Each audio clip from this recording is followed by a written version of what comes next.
If you guys love stir-fry dishes, you are going to love this Kung Pao chicken. Kung Pao chicken is a popular Chinese recipe both in China and in American Chinese restaurants as a takeout dish, though there are some differences between the two that I will talk about in today's video. It's essentially chicken stir-fry with a bold and distinctively spicy sauce, thanks to Sichuan peppercorns, and usually served over rice. But if you're worried about it being too spicy, don't be, because I have plenty of substitutions in today's video. So you can make it as authentic and traditional as you'd like, or you can use ingredients that you likely have on hand in your pantry.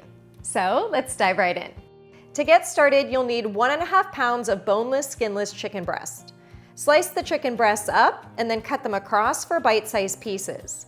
I'd say I cut these to about 1/2 inch to 3/4 of an inch or so in size. You can also use boneless, skinless chicken thighs in this recipe if you'd like. It's really up to you. But once your chicken is all chopped up, add it to a large mixing bowl, because what we'll do next is something called velveting the chicken, which is essentially coating the chicken in a cornstarch marinade, and it's every Chinese restaurant's secret to tender, silky, and moist chicken. The velveting marinade is a mix of 1 tablespoon of dry sherry or Shaoxing wine, 1 tablespoon of tamari soy sauce, and 1 teaspoon of cornstarch, though I'm using arrowroot powder. Stir that together until it's nice and smooth, and then pour it over the chicken.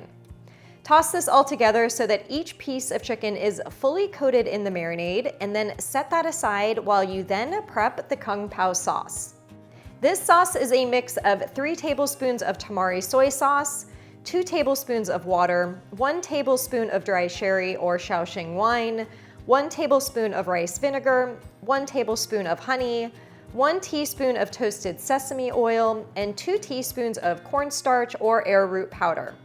Kung Pao chicken isn't an overly saucy recipe, so this is the perfect amount of sauce to coat the chicken and veggies in the wok at the end. But for now, set this aside as well. So let's talk about the key spice that's used in Kung Pao chicken, and that's Sichuan peppercorns. This is a Sichuan province dish after all, so Sichuan spice is needed. But if you buy the peppercorns, you're gonna need to grind them yourself, and since I'm wagering to guess that many of you don't have a spice grinder, it's honestly easier just to buy Sichuan peppercorn powder. Now, most people think that Kung Pao chicken is a really spicy hot dish, but it's actually not. The authentic version is mildly spicy, and Sichuan powder itself actually reminds me more of ground coriander or cumin. But what makes it unique is that it has a slight tongue-numbing effect. Of course, I had to test this out for myself, and it does indeed give a tingly feeling to your mouth. So then you might ask, where does the heat in the dish come from? And it's from the dried red chili peppers. These range in spiciness depending on the exact variety you're using, and you can see that mine are mild in spice. Now, I'm not one that can handle a lot of spice, and to prove to you that the outside of the peppers themselves aren't spicy at all, I went to the effort of chomping down on one for you. And there's no way I'd be able to do this if the outside of the peppers were really hot. So it's the seeds inside that actually impart the spiciness. That means if you just want the dish to look pretty but without much spice, you can add the whole chilies to the stir fry for a pop of color, and that's it. Or you can slice a few of them up. You'll need 8 dried chilies for this recipe, and I'll usually slice up 2 or 3 of them to add a moderate level of spice to the Kung Pao chicken. So that means you'll add the chopped chili pepper plus the seeds. But say you don't have Sichuan peppercorn powder or dried chilies, though you can buy them online and I've linked them for you below. You can also use chili paste, chili powder, crushed red pepper, or even cayenne pepper to add a kick of spice to this dish. It just won't be quite as authentic. All right, let's prep the veggies for the stir fry. You'll need 1 red bell pepper, and after you've sliced off the top and bottom, slice out the seeds and then chop it up. Like most stir-fry dishes, things move pretty quickly when you're on the stove and you don't have time for chopping, so do make sure that you've prepped all of the ingredients into individual bowls ahead of time. The next ingredient is green onion, and you'll need 4 of these. I'm slicing them up on somewhat of a diagonal, just trying to be a little extra fancy, I guess, though you don't really have to do that. But once you have sliced up both the green and white parts, add them to another prep bowl. You'll need 4 minced garlic cloves for this recipe, and while I don't show it here, I actually did mince them into a small prep bowl as well. And then lastly, you'll need 1 tablespoon of freshly grated ginger. I grated a bit more than a tablespoon today, but I am certainly not mad when any dish has an extra boost of gingery spice to it. So let's talk about woks. I recently bought this carbon steel wok, which I'll link below for you, and I absolutely love it. I also bought some wok utensils. But just to be clear, you can make this dish in a standard large sauté pan as well. Just make sure that it's not non-stick, as the temperature on the stove is way too hot to use non-stick pans. Oh, and before we get started, I also want to mention that while raw peanuts are most often used in Kung Pao chicken, I've swapped in raw cashews today. I've always made this substitution in my cooking as my nephew has a peanut allergy, but either works fine in this recipe. So are you guys ready to make this Kung Pao chicken now? I feel like I've done a lot of talking already, but trust me, this recipe is honestly really easy to prep and make. Heat your wok or pan over medium-high heat, and once it's hot, dry roast the nuts for a minute, stirring them constantly until they're lightly toasted. Then remove them to a bowl. Add 2 tablespoons of a high-heat oil like avocado oil to the wok, and then add the marinated chicken and stir-fry it for about 3 to 4 minutes until it's cooked through. If you've pre-seasoned your wok, which I did do before using mine for the first time, it should be fairly non-stick naturally. And then you can scoop up the chicken once it's done and transfer it to a clean bowl or plate. If you feel like you need to add a splash more oil to your pan, go ahead and do that, and then add the peppers, spices, and aromatics.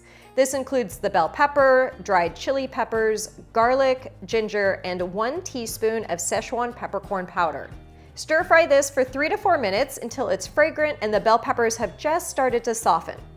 Now you'll combine everything together, so add the Kung Pao sauce to the pan and do give it a quick stir before pouring it in, as the cornstarch has likely settled on the bottom of the bowl.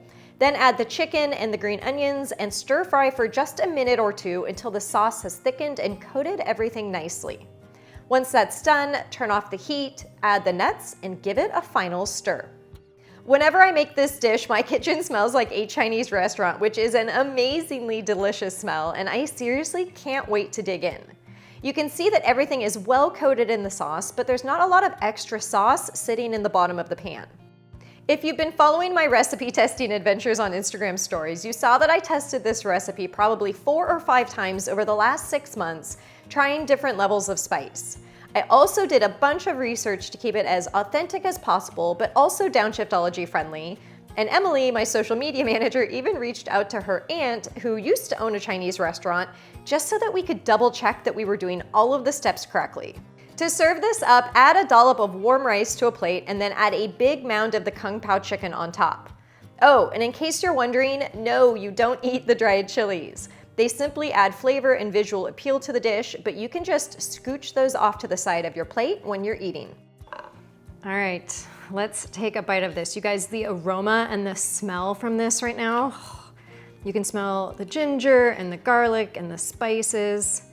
And I did break out the chopsticks to impress Emily, my social media manager, but left to my own devices, I would probably eat this with a fork, but we're gonna do good.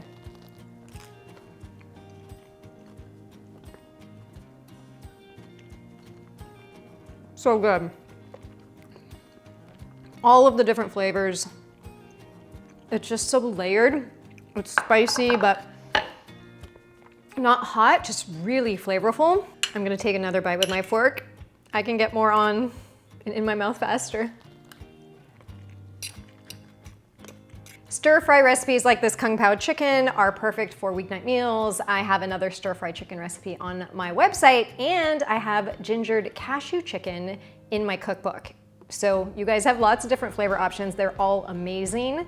This one I would say is just a little bit more spicy and layered in flavor, but you can't go wrong with any of them. In terms of storage, this will last for about 4 to 5 days in the fridge, so you can enjoy it all week long, or you can freeze it for up to 3 months in an airtight container. As I mentioned at the beginning, there are so many different ways that you can tweak and customize the spice level and the flavors in this dish. So I'm excited to hear how you guys most often whip it up and how spicy you like it.